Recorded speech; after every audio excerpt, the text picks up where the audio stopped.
Pessoal, sejam bem-vindos ao programa Mistérios do Ocultismo, programa de número 130, 130º programa. Programa esse que, infelizmente, nós não pudemos gravar ao vivo, porque nós estamos fazendo uma configuração no equipamento novo. E para a semana que vem a gente promete que as lives vão continuar existindo, tá? Mas somente hoje, para que não passasse em branco as perguntas que foram feitas, nós vamos estar respondendo, né? Mas o programa vai voltar terça-feira que vem, tudo como era antes no quartel de Abrantes. Tá certo, pessoal? Muito bem. Antes, vamos aí a alguns lembretes, né? A nossa página EIE Caminhos da Tradição, para quem não conhece, www.cursosdemagia.com.br. A Irmandade do Dragão, que vai ter a iniciação agora sábado, né? Então quem já reservou, quem não reservou agora vai ficar para o ano que vem, mas a gente deve estar marcando, né? Depois dessa iniciação de sábado, dia 3 agora, a próxima iniciação para o início, né, de 2017, tá? Então vocês podem ver aí o link que vai estar sempre abaixo aí das perguntas, tá? cursosdemagia.com.br/irmandadedragão.htm, tudo junto, né? Vocês vão ver. E a nossa página também, aliás, o programa Mistérios do Ocultismo número 89, que é o programa onde nós falamos sobre a Irmandade do Dragão. Então, tem todas as informações ali que vocês precisam saber, estão aí nesse programa de número 89. A nossa loja Maison de la Magie, também está aí o link de acesso, maisondelamagie.cursosdemagia.com.br, e as pessoas podem entrar lá e também conhecer o nosso acervo de cursos, né? Cursos em DVD, cursos em formato PDF, os nossos livros, as nossas apostilas e mais de 1000 artigos esotéricos aí disponíveis aí para você. Para quem gosta de ocultismo, né? É um prato cheio, vale a pena vocês conhecerem a nossa loja virtual, tá certo? Então o link de acesso está aí, http://2 maisondelamagie.cursosdemagia.com.br. Dê uma chegada lá. E vocês também vão ter, logo abaixo aí no rodapé, o link de acesso ao meu Facebook, onde todas as segundas-feiras a gente convoca vocês para fazerem as perguntas, para compor a grade do programa que nós vamos estar lançando sempre na terça-feira, no dia seguinte, né? Se tudo correr bem, tá? Mas a gente vai estar convocando vocês e as perguntas vão ser respondidas invariavelmente aí no nosso programa. Também a nossa página Mistérios do Ocultismo, onde vocês podem conferir no Facebook, se preferir, todos os vídeos, né? Curtam também a nossa página, certo? Também entrem na nossa página aí, quando vocês forem assistir. É muito importante para vocês se inscreverem no nosso canal, tá certo? Para acompanhar todas as publicações que a gente faz, de todos os vídeos e de todos, tá? E então, também no Facebook, a página da IE Caminhos da Tradição, curtam a nossa página e fiquem por dentro de todos os nossos cursos presenciais, todas as promoções, tudo que a gente faz para vocês aí, tá certo? Então tá aí o nosso telefone de contato da IE Caminhos da Tradição, 19 3673 4651, também vai estar aí no link de rodapé, e o nosso zap, 19 99139 1271. O pessoal às vezes tenta ligar no celular e às vezes eu não consigo, porque eu estou atendendo, alguma coisa está acontecendo, e não dá às vezes para a gente dar aquela atenção. Então, qualquer dúvida que vocês tenham, pode entrar no zap, deixa lá a sua dúvida, pode pedir no nosso Facebook, a gente está sempre renovando, tirando algumas pessoas aí, sempre dá uma renovada, dá uma limpada no Facebook, né? Tem algumas pessoas que abandonam o profile, coisa assim, então a gente vai excluindo esses profiles que não tem mais ninguém, sempre vai abrindo um espaçozinho, porque já atingiu a média de 5.000 pessoas. Mas vocês podem estar curtindo aí, podem estar pedindo adição no nosso Facebook, sem problema, E se tiverem alguma dúvida, podem escrever. Tanto escrever nas mensagens, tá certo? Da página da IE Caminhos da Tradição, ou escrever em inbox, que a gente vai estar respondendo para vocês na medida do possível. Às vezes a gente não consegue responder de imediato, tá? Porque é muita gente escrevendo, mas vocês deixam lá, tem um pouquinho de paciência, que a gente vai estar respondendo para vocês, tá certo? Então tá aí o telefone, e também, quero aproveitar, vai estar iniciando o ano, né? Então o pessoal que quer dar aquele gás aí na equipe de vendas e tudo mais, o nosso coach motivacional, que é ministrado por mim, basta marcar aí no nosso zap, ligar para a gente aí, agendar, né? E nós vamos passar as nossas condições e a gente dá aquele treinamento motivacional com um toque espiritualista para que o pessoal fique bem motivado aí. Mas eu quero dizer para vocês que, em termos desse coach motivacional, que a gente não estará atrelado a nenhum tipo de religião ou culto ou qualquer coisa assim. Nós vamos falar de energia, de força, de pensamento positivo, enfim, uma maneira diferente de fazer esse coach motivacional, que eu tenho absoluta certeza que vocês vão gostar bastante. Tá certo? Muito bem, pessoal. Então vamos aqui, já deixei o nosso bloquinho de notas aqui aberto aqui do lado. As nossas perguntas, tá, de hoje. A Rosa Heilel, né? Ela fez a seguinte pergunta: como podemos diferenciar doenças psicológicas de problemas espirituais? Rosa, realmente, veja bem, para os leigos, para os psiquiatras, psicólogos, que seguem uma linha, vamos dizer assim, mais materialista, mais mental, e não se preocupam com o lado espiritual, energético, tá? Eles vão confundir muito mesmo quando a pessoa está num processo obsessivo, tá certo? Quando ela está com um problema de natureza psicológica. É claro que o problema de natureza psicológica, eu não sou psicólogo, já vou adiantando, né? Mas a gente sabe que sempre tem algum fundo emocional, algum problema de fundo emocional que a pessoa precisa vencer. Ou outras vezes, alguma síndrome de pânico, alguma coisa assim, algum tipo de fobia que a pessoa tem também e que ela quer lutar para ter, né? Então, quer lutar, aliás, para vencer esse mal, né? Então, sem dúvida nenhuma, existem os psicólogos aí experimentados, né, o pessoal especializado dessa área, que vai tratar melhor de vocês do que qualquer espiritualista, porque o nosso lado é trabalhar com a energia das pessoas, tá? O emocional, a gente dá uma dica para a pessoa para mudar o pensamento, mudar a atitude, mas a gente não trabalha aquela coisa de fundo emocional. É claro que as doenças espirituais, elas também têm sua origem no lado emocional, é óbvio, né? Até porque esse lado, o corpo astral, né? Nós temos 7 corpos, mas os 3 corpos principais, se a gente falar do corpo físico, o corpo energético, né? Ou duplo etérico, e o corpo astral, que é o corpo do espírito, ele é também chamado de corpo emocional. Supondo que a pessoa esteja sendo vítima, né, de algum tipo de ataque astral, o que vai acontecer? As entidades vão estar minando, né, a mente da pessoa telepaticamente, vão estar influenciando a pessoa para que ela tenha medo, para que ela faça coisas que normalmente ela não faria, né? E esse é o primeiro passo para que atinja a possessão, né? Então a obsessão ela começa desse jeito. Tanto pode ser um espírito obsessor, porque a pessoa permitiu, deu uma brecha, como também pode ser oriundo de algum ataque de forças contrárias, ou aquilo que a gente chama de magia contrária, né? Alguém convocou algumas entidades de natureza trevosa para poder atacar, que essas entidades geralmente sempre sugam a pessoa, tirando a energia vital da pessoa, e a pessoa, ela desprovida da sua energia vital,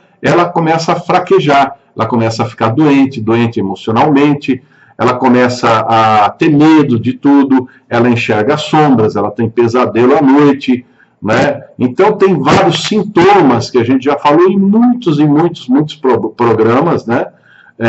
Quando a pessoa é vítima de obsessão, né? É sintomático isso daí, é um sintoma que a pessoa tem.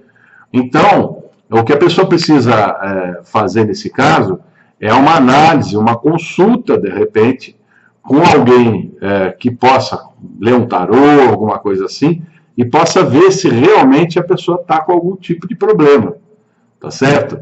Agora, a doença psicológica, ela também não nasce por si só, ela tem uma origem, né? E o problema é que a doença psicológica, ela pode fazer com que a pessoa fique com a vontade fraca e, desprovida da sua vontade, ela passa a ser vítima da ação de forças contrárias. Então, a doença de natureza psicológica, como as síndromes de pânico, as fobias, etc. e tal, podem ocasionar, ou podem abrir uma brecha, digamos assim, para que as obsessões espirituais acabem ocorrendo, certo? Então, tem diferença, tá? Tem diferença. Agora, tem um distúrbio, né, que a gente chama de distúrbio bipolar, que é uma deficiência de um nutriente, que não tem nada a ver com o lado espiritual. E a pessoa que tem distúrbio bipolar, ela muda a personalidade dela, parecendo até uma incorporação. E, na verdade, ela está com uma deficiência de um nutriente, aliás, um micronutriente, parte por bilhão, ppb, né? E tem uma lei do sábio, né, Liepig, ele diz assim, os fatores mínimos são determinantes dos máximos. Ou seja, a deficiência de um nutriente que a pessoa tenha mínimo, né, uma deficiência mínima, pode ser determinante de um grande problema, tá certo? Então, é muito importante a pessoa fazer uma análise da situação, tá? Não dá realmente para a gente chegar aqui e dizer, olha, é problema psicológico, tem que se fazer uma análise, tem que se fazer um estudo, uma consulta, né, para a pessoa tentar entender o problema dela. Mas esse distúrbio bipolar existe, isso vai no médico, vai no psiquiatra, né? O médico ele vai pedir os exames, vai ver se a pessoa tem deficiência desse nutriente e, de repente, ela não tem um problema espiritual. É interessante notar que os ocultistas, verdadeiros ocultistas, eu não estou falando das picaretadas que tem por aí.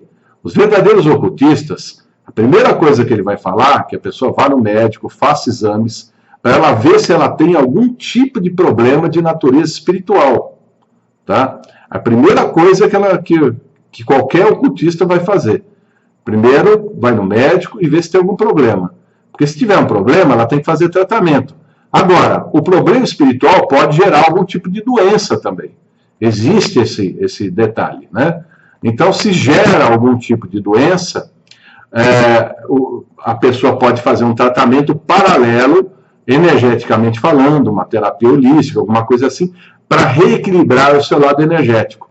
Porque o corpo energético, sob a ação do espírito obsessor, ou a ação de forças trevosas, quiumbas e outras classes de seres que vão perturbar, vampiros, astrais, eles danificam, né, o corpo energético, o corpo etérico, né? Então, esse corpo ele tem que ser regenerado através de um trabalho de um profissional que lide com esse tipo de energia para poder ajudar, digamos assim, a reconfigurar, né, o campo energético da pessoa. Tá certo? Então, com isso, Rosa, eu espero ter respondido aí a sua pergunta. O Fernando Tsuki mandou uma pergunta de última hora, eu achei pertinente e coloquei aí no programa, incluí. Ele disse o seguinte, é verdade que se eu buscar a abertura mediúnica, eu serei sugado pelas entidades que me acompanham? O Fernando, veja bem, o trabalho mediúnico, obviamente, qualquer trabalho mediúnico, a entidade ela precisa da sua bioenergia para ela poder se manifestar. Mas, ao mesmo tempo que ela precisa dessa energia, ela regenera também em você.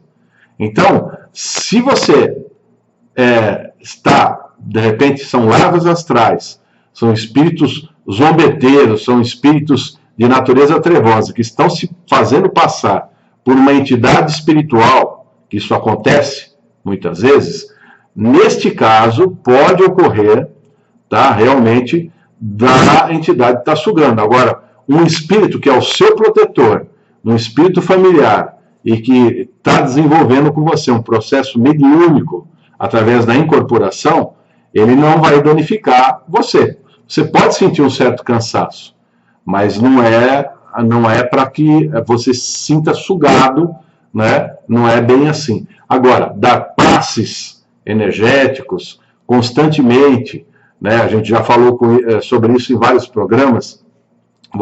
Para você recompor o seu tônus vital, você precisa de 72 horas. Então leva um certo tempo.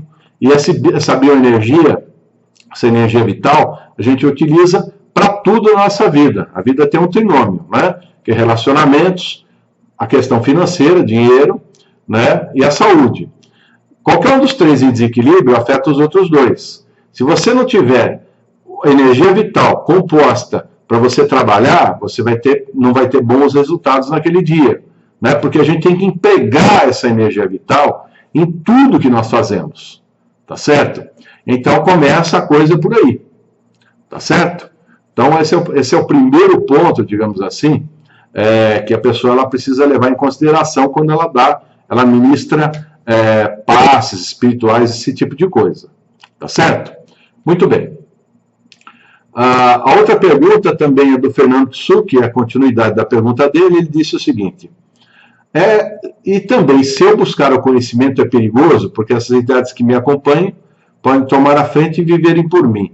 Então, de maneira nenhuma. Se são entidades protetoras, eles não vão tomar a frente e viver por você de maneira nenhuma, tá? De forma nenhuma. Se forem entidades de natureza de baixa densidade energética, entidade trevosa, ruim, que de repente, aí sim ela pode tomar a frente e viver por você. Mas aí não é trabalho mediúnico, a questão aí é possessão e obsessão espiritual.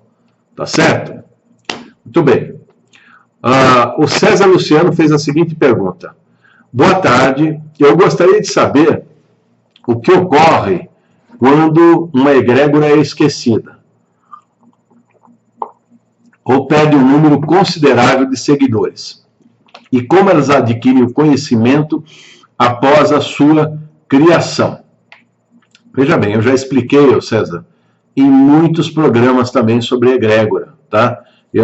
O programa, infelizmente, está virando uma certa reprise de alguns temas que o pessoal não assiste, né? A gente pede, dá uma olhada aí nos nossos programas, dá uma revisada, porque de repente, eu vou falar, eu já falei em algum programa sobre egrégora, e acho que já falei mais de uma vez, inclusive, tá?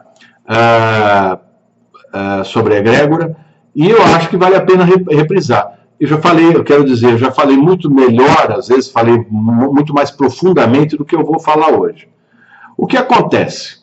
O poder criador, né, ele está bombando energia, emanando o quê? Criação, vida, amor, estabelecendo a ordem sobre o caos, mas principalmente está gerando a vida.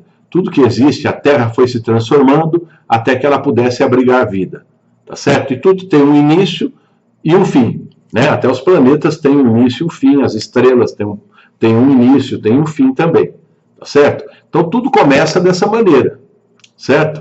Muito bem, mas esse poder está sendo emanado para o universo, né? Através da energia, né? Está bombando, né? Energia escura, ela está sendo bombeada por esse poder criador. Tá certo? Então, essa força universal, ela existe, ela é expansiva, né? Mas ela estabelece um equilíbrio no universo. Vê que a Terra permanece estável, né? Dentro da configuração do nosso sistema planetário, para que ela possa abrigar a vida. Tá certo? Muito bem. Então, quando o ser humano ele emana um pensamento, ele cria uma forma pensamento. Tá? Então, quando você xinga uma pessoa, está com ódio a uma pessoa, você está emanando energia negativa que toma forma. É como se você jogasse uma pedra num rio, uma lagoa, tá? Então vai formando aquelas ondulações, tá? E vai expandindo. Aquilo vai expandindo até atingir a pessoa. Só que não atinge só a pessoa. Se você está com essa emanação, você atinge as pessoas que estão à sua volta também. Então não faz bem para você, porque do mesmo jeito que essa marola ela vai, ela retorna para o centro, né? É uma lei de retorno, tá? Então uma forma de pensamento que você pode ter gerado aí. As energias nunca se perdem também. O corpo, né? O nosso corpo físico, digamos assim, ele é movimentado por um elo de ligação entre o corpo astral, que é o corpo do espírito, com o corpo físico, que é o corpo energético. Esse corpo energético, ele, com o tempo, depois da nossa morte, ele vai ser absorvido pelo magnetismo terrestre.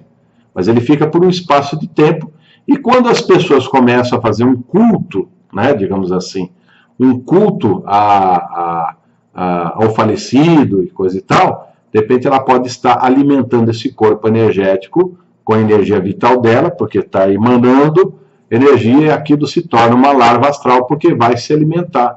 E a pessoa acha que está tendo contato com o espírito falecido, e não está tendo contato com uma larva astral. Tá certo?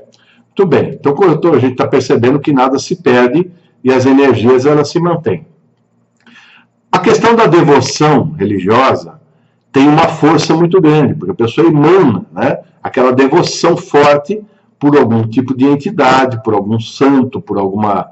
né, ou até por pessoas que já existiram, como por exemplo aqui em Tambaú nós temos aí a figura do padre Donizete, que fazia curas espirituais. Ele faleceu e a egrégora dele ficou, porque aqui vem 3.000 pessoas por fim de semana. Né? Então continua, a energia, a egrégora, ele criou uma egrégora que continua. A egrégora Padre Donizete está aqui firme. Né? Então continua, então, a pessoa vai, é uma egrégora o quê? De cura, porque ele fazia curas espirituais. Então a pessoa fala, puxa, eu fui em Tambaú, rezei no túmulo do padre, etc., eu obtive uma graça, porque ela entrou em contato com aquela egrégora. Tem o lance dela também, porque tudo é um pouquinho de autocura também, né? A pessoa passa a acreditar naquela, tem a crença firme que ela vai conseguir, ela não tem nenhuma dúvida de que ela vai conseguir aquela, entre aspas, aquela graça, né? E aí ela consegue por força daquela egrégora que está viva, está sendo mantida, né? E você tem diversos outros egrégoras no decorrer da história. Então a gente teve os deuses antigos, né, egípcios, os deuses pagãos, nós temos também as egrégoras criadas, uma egrégora Jesus Cristo da Igreja Católica, Alá, por exemplo, dos muçulmanos, né, Yahvé dos judeus, e assim por diante. Né? São egrégoras criadas e alimentadas da maneira que eles acreditavam. Então, por exemplo, existiam algumas entidades que exigiam sacrifício de sangue. Você vê na Bíblia relatos em que sacrificavam um cordeiro para Deus, para Yahvé, no Antigo Testamento. Tá certo? Mesmo depois, também na egrégora de Jesus Cristo, você toma o sangue e come a carne de Cristo.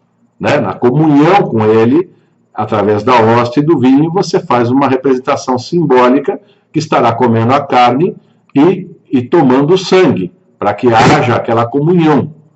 Tá certo? Então, é uma egrégora que vai ganhando energia pela devoção das pessoas. Certo? Agora, o que acontece? A egrégora ela se forma e ela cria forma e vai querer aquilo da maneira que ela for alimentada. Se, por exemplo, a igreja ela determinou que deveria haver as cruzadas para forçar com que as pessoas se tornassem católicas, ou então elas morreriam, né? Foram as guerras santas, ou a Inquisição, por exemplo, então você vê uma egrégora alimentada com sangue, que vai sempre exigir sangue. No nazismo, você tem entidades, né, dos cultos ancestrais, pagãos e alguns que a gente sabe, né, demoníaco, o culto do sol negro, né? Então tem uma entidade demoníaca em que eles cultuavam essa entidade e ofereciam sangue, né, sacrifício, no caso principalmente do povo judeu. O povo judeu sempre sofrendo aí no decorrer da história, não é? Então, isto existe, e a egrégora é alimentada, assim como as outras egrégoras dos deuses antigos. Agora, existem modificações que são feitas conforme o tipo da energia que você emana. Existem alguns santos da Igreja Católica que eram deuses, né? Santa Brígida, por exemplo, era Brigitte, né? E assim por diante. Tem muitos outros santos, que é o Santa Úrsula, enfim, tem muitos outros santos que eram deuses e foram transformados em santos, em pessoas que existiram, né, para que pudesse compor, digamos assim, né, a composição da Igreja Católica, tá certo? Agora, eu estou citando várias formas de egrégora para que você possa entender. Agora, existem egrégoras nocivas. A egrégora é criada por uma emanação do ódio, né, numa guerra, por exemplo. Né, eu quero matar todo mundo, ou né, por questões religiosas, por qualquer outro tipo de questão, você está alimentando uma egrégora com sangue. Então, essa egrégora vai sempre estar exigindo e colocando na mente das pessoas que estão conectadas com ela o sacrifício de sangue, através da guerra, através do que for.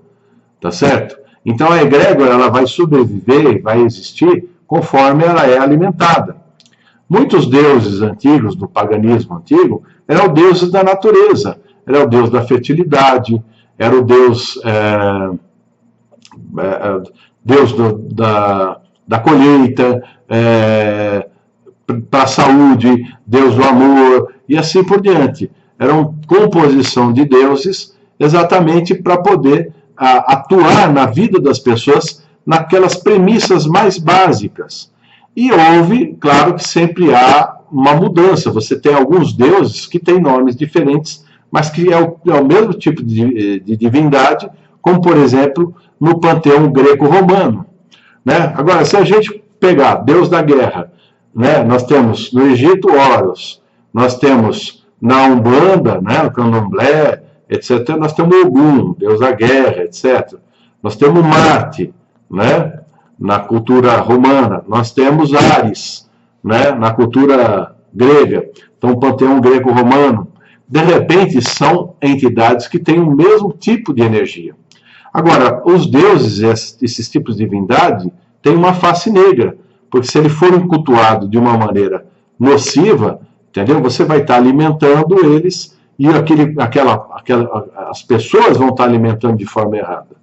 Agora, o paganismo nunca deixou de existir, ele diminuiu, mas ele continua existindo.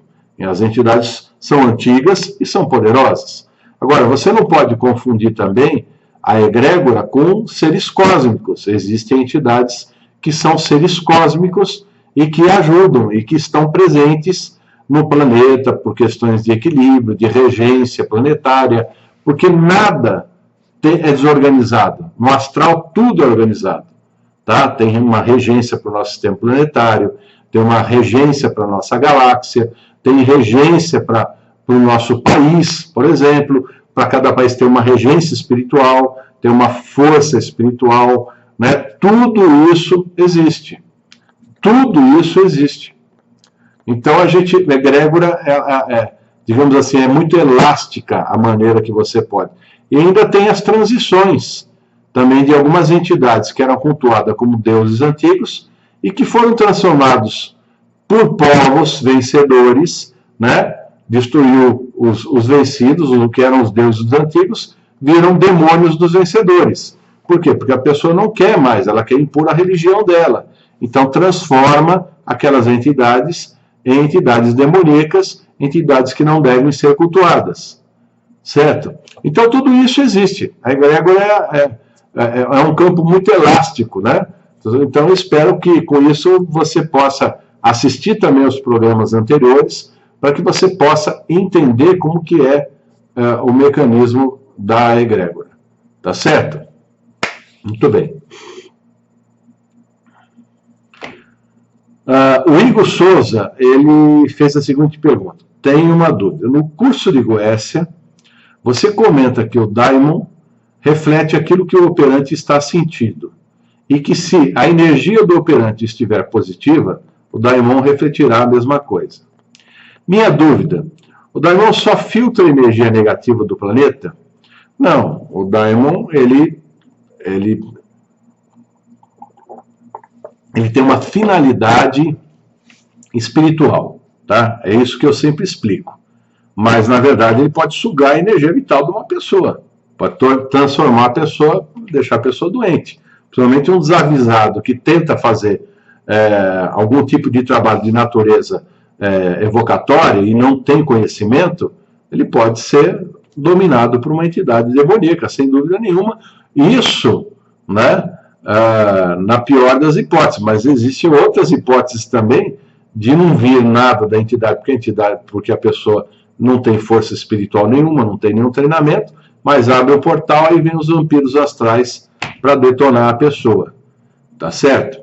Então, essas entidades, o fato de filtrar energia negativa é um ponto positivo para nós, porque é um fator regenerativo, tá certo? Mas, por outro lado, também pode ser degenerativo quando a pessoa faz algum tipo de trabalho com a entidade que não deve fazer, tá certo? Muito bem. Então, cheguei a uma conclusão, continua o Igor Souza, que o Daimon não tem nenhum interesse nessa energia positiva da pessoa, pois eles não conhecem tal positividade como dar dinheiro a um cachorro. Bom, não entendi muito bem a colocação, mas eu acho que assim, o cachorro ele não é bem isso não, tá? Você tem que analisar a questão da polaridade energética e a positividade daquela pessoa que é forte, que é vibrante e que mentaliza aquilo que ela quer. Então ela tem uma atitude positiva, tá certo? É diferente, é bem diferente, tá? No caso, por quê? Porque se você passa esse tipo de coisa num ritual, a entidade fala, poxa, a vontade dele é forte, se você é positivo, a vontade sua é forte, ela é focada, né? Então você vai ter bons resultados. É isso que é o negócio. Tá? Então você tem que fazer uma avaliação, no caso, disso daí. Mas não é que a energia positiva para eles não é importante. Tudo é importante. Todo equilíbrio é importante. Todo contexto é importante. O mago, aliás, ele tem que estar emanando equilíbrio, harmonia. Né? Se ele tiver em desequilíbrio energético, emocional, ele vai ser uma porta aberta para entidades indesejáveis. Tá certo? Bom, aí a outra pergunta é assim, você diz também no curso que temos que de algum modo agradar a entidade, aqui, agradar a entidade. O certo não é obrigá-los a fazer a coisa, pois eles nunca tiveram existência na matéria como os Exus. Daí eu tirei uma conclusão de que eles não têm ideia do que seja essa oferta egrégora da comida. Não, não é nada disso, tá? Eu acho que você não entendeu o contexto. As entidades espirituais, elas pedem, só que para que você possa escutar, é por isso que tem que ter preparo espiritual. Porque tem daimon que pede frutas, pede vinho, pede não sei o quê, pede coisas desse tipo. Fala, você quer trabalhar comigo, me faça uma oferenda determinada. Agora, se você não tem capacidade de perceber a entidade, não tem evidência, não tem percepção, não tem nada, melhor não mexer com a entidade. Porque ele vai pedir alguma coisa que você não vai interpretar, porque a tua mente está fechada. Você quer, de repente, interpretar o espiritual como você interpretaria o físico, e aí não vai dar certo. Tá bom? Vamos lá, deixa eu ver aqui.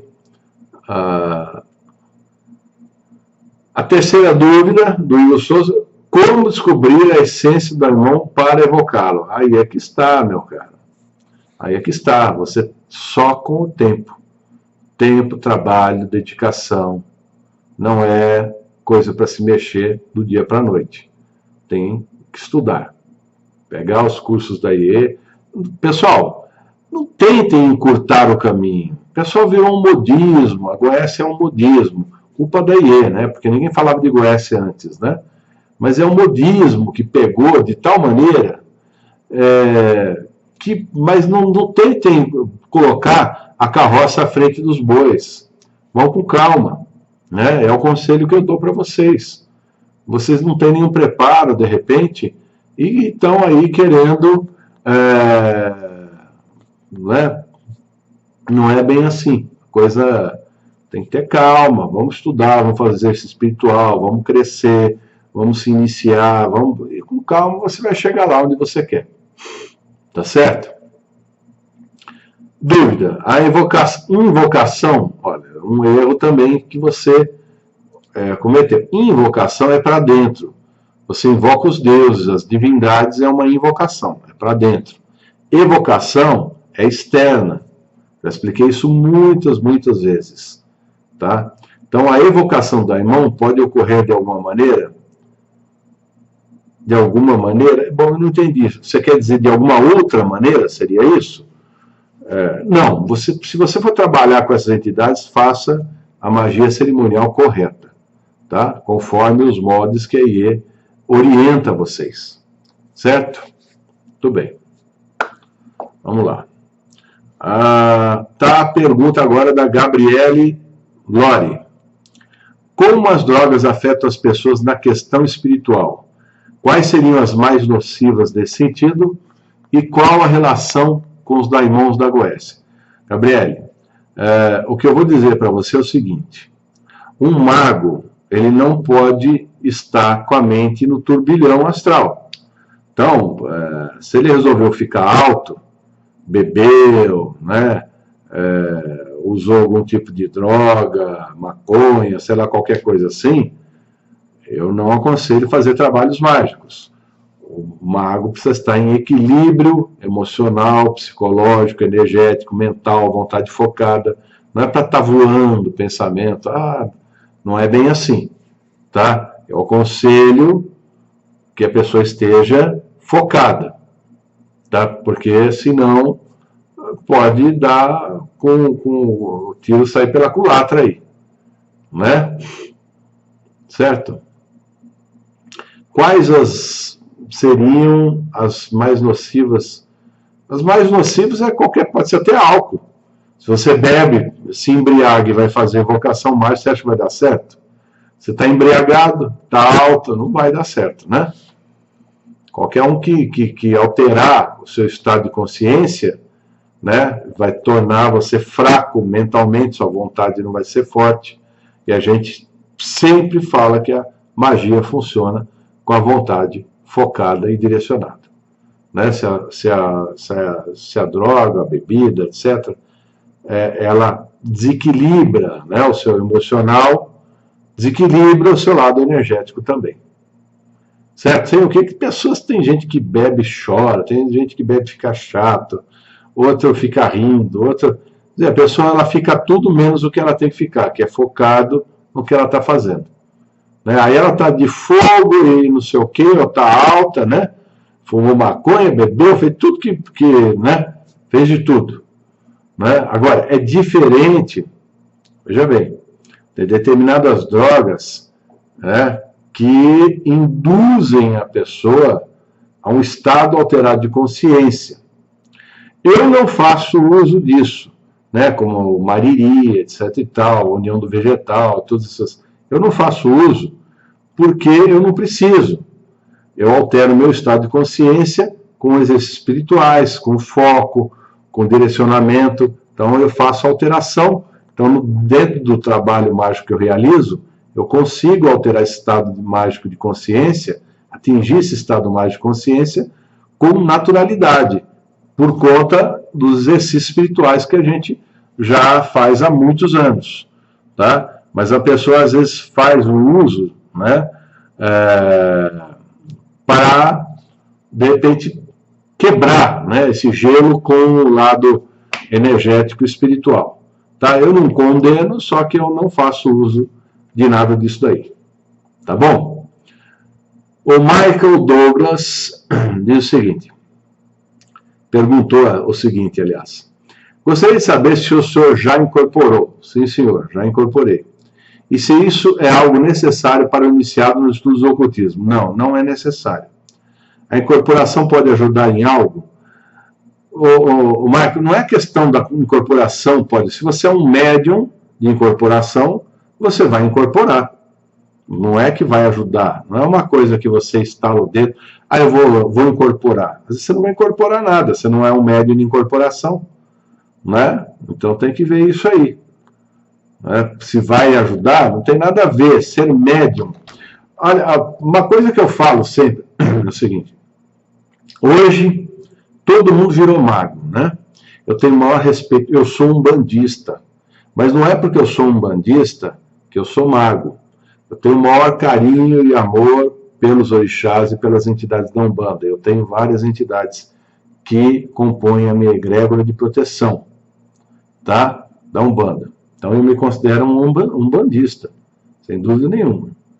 Tá? Eu tenho carinho por diversos tipos de entidade, mas pelas entidades da Umbanda também. Tá? Agora, não é porque eu sou um bandista que eu sou mago. É uma outra vertente, é uma outra coisa. Tá? Houve uma confusão aí, então todo pai de santo já virou mago, já virou bruxo, virou não sei o quê. Virou... Bruxo, o termo bruxo, geralmente, é para quem estuda o paganismo. Né? Quem é ligado com o paganismo. Certo? Cultua os deuses, solstícios, equinócios, os sabás, os esbás. Então é o bruxo, e a bruxa, né? No caso. É o que significa a palavra, é sábio. O bruxo não é que faz trabalho de macumba. Quem faz trabalho de macumba é quimbandeiro, não é? Se ele é mestre na quimbanda, ele é um tata, ele não é bruxo. Bruxo é uma maneira da pessoa simplificar a coisa. Ele pode ser um feiticeiro. Por quê? Porque a quimbanda é um culto de o quê? De magia e feitiçaria. Não é uma religião. A Umbanda é uma religião. Certo? Então, as pessoas elas não podem confundir as coisas. Né? Existe muita confusão aí que confunde mediunismo com magia. Magia é uma coisa, é um campo à parte. Ocultismo é um campo à parte. Né? É uma ciência à parte das religiões. Tá certo? Paganismo é uma religião. Ocultismo é uma ciência. Tá certo? O ocultismo estuda as religiões. Né? Então é diferente. Então quem estuda a cabala, hermetismo, né, paganismo, estuda tudo, é ocultista, certo? É por aí. Né? Agora, não quer dizer realmente que seja mago ou qualquer coisa assim. O mago, na verdade, é uma graduação espiritual. Para ser um mago, ele tem que estar no 9º grau na esfera cabalística. Ele já tem que ser acima de um Magister Templi. E quando ele se diz que ele é mago, né, automaticamente ele atrai a ordália do grau para ele. Por isso que muita gente que se diz mago acaba sofrendo muito, né? Ela não está preparada para aquela ordália. Né? A pessoa ela monta uma escola de esoterismo, ela vai adquirir a ordália da escola de esoterismo. Ela vai ter que vencer algumas barreiras. Se ela se acha, né? Porque para se montar uma escola de esoterismo tem que ser um Magister Templi, um mestre do templo, para poder estar pronto, digamos assim. Isso leva anos, ela montar uma escola de pensamento. Então, aquela modismo, vou montar uma ordem esotérica. Aí bota um nome bonito, aí tem o pessoal que faz o desenho bonito, aí todo o pessoal vai lá naquele lugar, aí vai ver que o pessoal não tem conhecimento nenhum, né? Tem que tomar cuidado, pessoal. É só isso que eu falo para vocês. Tá? Porque vocês entrando, é aquela história, né? Um cego guiando cegos, o destino é o abismo. Né? Vai cair todo mundo no buraco. Se o primeiro que cai, dá aquela reação que é igual dominó, né? Pum, pum, pum. Acontece, eu já vi isso acontecer em muitos lugares. O pessoal vai mexer com coisa que não sabe, que não conhece. Tem que ter preparo. Né? Por sorte isso acontece porque a polícia do astral ela também funciona nesse sentido e vai dar chapuletada em quem se alvoroça em dizer que ela é determinada coisa que ela não é, né? Então a pessoa apanha e sofre por isso. A Astro Argento que o Crowley criou é um exemplo puro disso, quando a pessoa ela se alvoroça em dizer exatamente isso, que ela já é um magus. Dentro da classificação estaria no 9º grau, né? Considerando 10 graus da cabala, ela seria um 9º grau.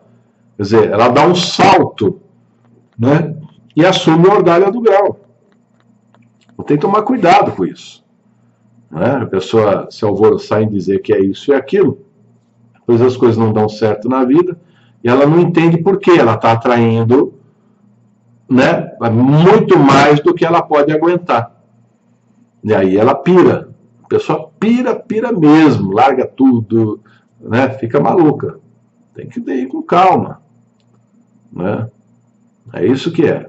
Então, o ocultismo tem esses lances. Tá bom? Então vamos lá. O José Daniel fez a seguinte pergunta. Boa noite. Quando se coloca as palmas das mãos viradas uma para outra, assim, e se aproxima lentamente, o que sente é uma energia. Tem um campo eletromagnético? Tem, lógico que tem. Eu fiz exercício e senti que pulsava conforme eu respirava. Assim, é isso mesmo. Né? Então você está... Essa posição da oração é um mudras, né? Que a pessoa faz isso aqui, e muitos fazem, né, aquele comprimento, namastê, porque é um equilíbrio, né? Você está colocando a direita e a esquerda, é um equilíbrio, né? Agora as mãos, elas têm. Quando você está fazendo assim, é um mudras, né? É a captação. Quando você está fazendo assim, né, no passe magnético, você está emanando. Né? Então, a posição das mãos ela é muito importante. Tá? Então, é um tipo de mudras. Né? Mudras é o movimento que você faz com as mãos, né? A forma que você deixa suas mãos dentro de um trabalho mágico. Né? O Vinícius Reis fez a seguinte pergunta. Boa noite, Fernando. Gostaria de saber se é possível um filho carregar maldições jogadas a seus pais. Se sim, como tirar esse fardo? Vinícius, infelizmente sim, porque a criança ela capta muita coisa, mas não é por acaso, tá? Se ela está com aquela família, ela também está ligada por algum motivo, e se ela está puxando para ela, né? Ela está, lógico que tem que ser ajudada, porque senão ela vai pirar, né? Mas agora, o que é que tem que fazer? Tem que procurar alguém que pode te ajudar. Se é você no caso, né? Porque não é só maldição, a pessoa está realmente com a ação de forças contrárias. A maldição é uma coisa muito forte, muito densa, né? Mas existe também. Né? A gente já quebrou aqui maldições de família, que já vinha do pai, do avô, do bisavô, e atingia a família de maneira brutal, né? A gente até contou um caso aí recente aí, né? Então, não é fácil não. Mas os filhos sofrem. Qualquer ação contra o pai ou a mãe, os filhos eles podem sofrer por conta de que todos nós temos sensibilidade mediúnica. Mas as crianças têm mais. E podem até puxar para ela, podem adoecer. Tá? É isso aí. O Lucas Fortunato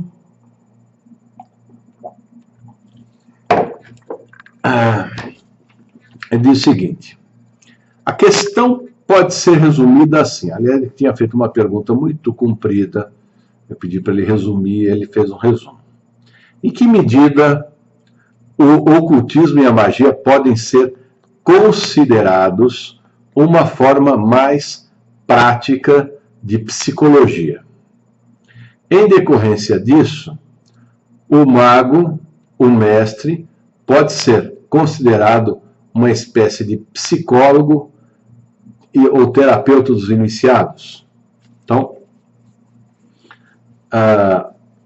magia e ocultismo, o lado psicológico é o seu adestramento mental, é a maneira que você conduz a sua atitude, né, e o foco do seu pensamento. Lógico que tem um lado psicológico aí, tá? Mas não tem nada a ver mago ser um psicólogo. Apesar de que muita gente acha que a gente porque a gente lê tarô, a gente é psicólogo e tem que resolver as questões do dia a dia, né? Tem gente que às vezes já teve casos de gente ligar dizer que o carro não está pegando, está tendo muito problema com o carro, o que eu faço? Eu falei, bom, que eu saiba, eu ainda não, né? Eu, aliás, fiz um curso de mecânica, assim, né? Que eu estudei no Objetivo, e o Objetivo tinha um curso técnico em mecânica, né? E quem estudou na minha época vai se lembrar que você podia fazer essa opção. Eu falei, mas eu não reciclei os carros modernos hoje em dia, é melhor levar no mecânico mesmo. Essas pessoas, elas confundem muito, né? E o problema psicológico, às vezes, a pessoa precisa ser tratado. Não é só a questão espiritual e energética. Se ela não cuidar do lado psicológico dela, né? A pessoa tem um trauma, ela fica abalada com aquilo, ela tem que vencer, tem que superar. Não é verdade? E muitas vezes a pessoa não supera, então ela tem que pedir ajuda para um psicólogo. Agora, o mago não é um psicólogo, pode ter certeza, e nem tem. Olha, o mago não tem, né, a pretensão de ser psicólogo, jamais, jamais. Tá bom? Então não é. Eu digo o seguinte: tem até um ditado, um livro, né? Acho que é do Brian West, Médico de Homens e de Almas, né? Então, por um lado, não que exerça medicina, mas eu acho que é um médico de alma, né? O mago é um médico de alma quando ele se predispõe a ajudar as pessoas. Agora, ajuda não é resolução dos seus problemas mundanos de imediato. O que as pessoas não entendem é que se ela trabalha o lado interno dela, o lado externo dela melhora. A pessoa quer resolver o lado externo para depois trabalhar o lado interno. E a pessoa quer fazer o caminho contrário e não vai resolver, né? O caminho contrário não vai dar certo. Então ela tem que fazer o contrário. Trabalha a parte interna para a parte externa melhorar. Então a pessoa não se preocupa com isso daí, né? Aí sofre. Né? Sem dúvida nenhuma. Desconhecimento do que existe entre o céu e a terra é por si só o mal e a felicidade de cada um. Isso aí, sem dúvida nenhuma. Certo? Muito bem. A Nara Haddad, ela fez uma pergunta, a última, aliás, do programa de hoje, tá? O programa um pouco mais curtinho, mas tá tudo bem também. Bom dia, Flávio. Podia falar um pouco sobre desencarne coletivo, sobre as tragédias que unem várias pessoas, aproveitando esse momento de comoção, sobre a queda da equipe do Chapecó. Inclusive, eu fiz um comentário no meu profile, né, da gente solidarizando com as vítimas, né, atitude bonita, me parece que teve, inclusive, do time lá da Colômbia, né, para que o Chapecó fosse declarado como campeão, né, enfim. As pessoas todas estão solidárias aí com o acidente, e isso acontece muitas vezes, né, muitas tragédias de maior ou menor proporção, né? Teve o caso lá recente na França, que deu 1 ano, né, naquela boate que mataram, né, foi lá os extremistas, né, radicais, né, fundamentalistas, foram lá e mataram as pessoas, né, por conta de religião, etc. e tal, mas o que é muito importante, que eu digo o seguinte, para que você possa entender, Nara, todo mundo, né, quando você tem uma relação de pessoas na sua vida, tá? Pessoas, local que você trabalha, tudo tem uma certa conexão. Primeira coisa, tá? Então, às vezes, você não conhece a pessoa, mas tem pessoas que estão, nesse momento, influenciando diretamente a sua vida. É como se fosse uma grande teia energética, em que mexe o fio da teia lá do outro lado, e você sente aqui, né? Aquela história da teoria do caos. Bater das asas das borboletas pode causar um tufão do outro lado do mundo, né? Então, isto é uma forma interessante, né, de entender esse processo. Todo mundo está conectado, mesmo que você não saiba.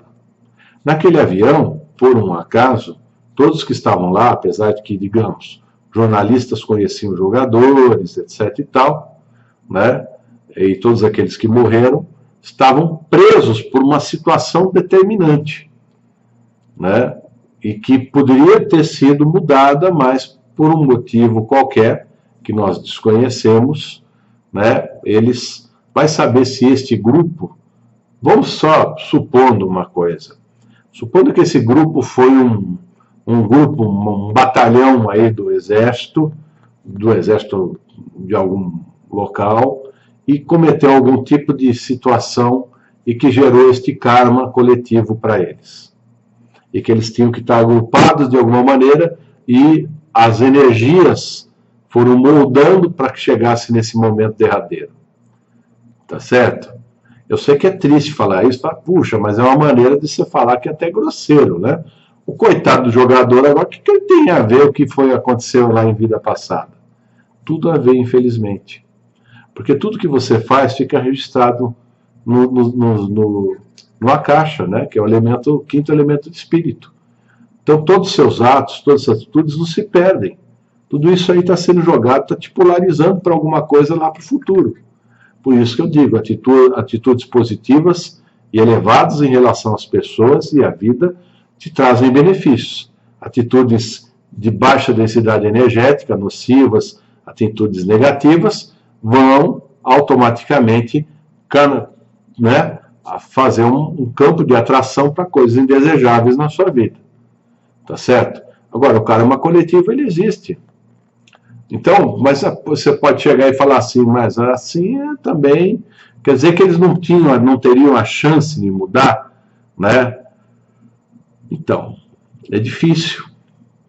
É difícil dizer isso daí, mas eu acho que é difícil também a pessoa mudar. Porque para mudar ela tem que ter consciência e tem que ter atitude, né? Tem que ter consciência e atitude. Ah, mas então esses meninos eram todos maus? Não, de jeito nenhum. Mas é um fator determinante que houve motivado por alguma coisa do passado. Que seja de vidas passadas. Ah, mas então estava todo mundo conectado? Estava. Tem um karma coletivo de um país, o karma coletivo de uma comunidade, o karma coletivo. Então, é possível. Agora, veja lá, a gente viu lá que tem um deputado, o prefeito de Chapecó, mais dois outros que eu não sei o que eram lá, no último instante resolveram não embarcar. Não porque sentiram nada, não, mas tinham coisas para fazer. Agora não sei se algum desses quatro tinha sentido alguma coisa, e na última hora desistiu do embarque. Né? Por quê? Porque eles não estavam conectados com esse karma coletivo. Então, né, automaticamente aquele mecanismo, né, de defesa já alertou ele, falando, não vá nesse avião, porque eles estão passando por um processo kármico coletivo, infelizmente, e se você for junto, você vai passar por esse processo. Então, eles não foram. Né? E no último instante, eles mudaram a configuração da coisa. Então, pessoal, é completamente o campo, né, de estudo sobre a questão de karma coletivo é muito, muito, muito grande. Né? Agora, o que é importante é o seguinte, nós temos uma predestinação. Tá? Se você não cumpre aquele papel, você vai ter fatalmente um destino. Quando você muda, você se livra daquele karma coletivo. Tá certo? Então, a moeda, qual a única moeda de libertação? Conhecimento. Conhecimento te liberta. A falta de conhecimento te escraviza e te joga no futuro incerto e duvidoso. Né? Ou então um futuro que você não está muito assim predisposto a passar. Tá certo? Então, é isto que é a predestinação e isso que é o destino e isto que é o karma coletivo. Tá? Por isso que o karma coletivo é difícil de passar. Por exemplo, no caso das guerras, né? Você vê aqueles países constantemente em guerras e tudo mais. Então, é uma questão difícil de se trabalhar. Tá certo? Então, muito bem, pessoal. Eu quero agradecer a todos pelas perguntas que foram feitas em nosso programa. Tá certo? Quero saudar também os nossos futuros iniciados que vão estar chegando aí esse fim de semana. Então, deixo aqui o meu abraço a todos vocês. Mais uma vez, a gente se solidarizando com as vítimas aí desse acidente trágico. Tá certo, pessoal? E um abraço para todos aí. Fiquem em paz. Terça-feira que vem tem mais. Até mais, pessoal.